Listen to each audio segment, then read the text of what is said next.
जैसे कि हम जानते हैं कि जो प्लांट्स होते हैं उनका कलर ग्रीन होता है और ये ग्रीन कलर एक स्पेशल पिगमेंट के कारण होता है जिसको क्लोरोप्लास्ट कहते हैं। यहाँ पर एक लीफ की स्ट्रक्चर है और लीफ की स्ट्रक्चर यहाँ पर है और इससे एक सेक्शन कटिंग से जो लीफ के अंदर का पार्ट है वो दिखाया गया है।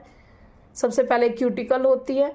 अपर एंड लोअर एपिडर्मिस के बीच में मीजोफिल होता है। मीजोफिल बेसिकली पैलिसेड टिश्यू और स्पंजी टिश्यू से मिलकर बना होता है। जो पैलिसेड होता है उसमें कॉम्पैक्ट टिश्यू आता है, यानी कि एयर स्पेस नहीं होता उसके अंदर, और यहाँ पर जो स्पंजी टिश्यू है उनके बीच में स्पेस होता है। इस मीजोफिल के अंदर ही क्लोरोप्लास्ट, यहाँ पर एक क्लोरोप्लास्ट की स्ट्रक्चर दिखाई गई है। क्लोरोप्लास्ट का जो एनवेलप होता है वो आउटर और इनर मेम्ब्रेन से मिलकर बना होता है। उसके अंदर की तरफ चलते हैं तो प्रोटीन से बनी मैट्रिक्स होती है जिसको स्ट्रोमा बोलते हैं। स्ट्रोमा के अंदर डीएनए होता है, राइबोसोम्स होते हैं, 70S होते हैं, और स्ट्रोमा में ग्रेना होते हैं। ये ग्रेना एक दूसरे से स्ट्रोमा फैट्स की हेल्प से जुड़े होते हैं। जो मेन फंक्शन होता है स्ट्रोमा फैट्स का वो फोटोसिंथेटिक प्रोडक्ट को ट्रांसपोर्ट करने का होता है।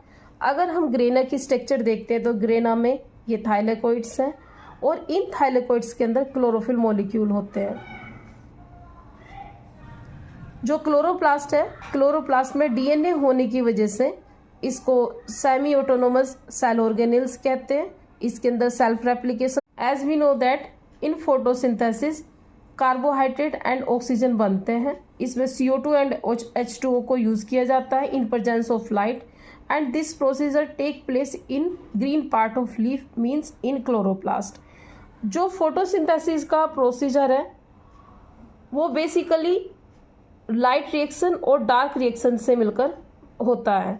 जो लाइट रिएक्शन है, लाइट रिएक्शन क्लोरोप्लास्ट के ग्रेना में होते हैं, यानी कि जो लाइट रिएक्शन है फोटोसिंथेसिस की वो यहाँ पर होती है, ग्रेना में होती है, एंड डार्क रिएक्शन क्लोरोप्लास्ट के स्टोरमा में होती है, यहाँ पर होती है।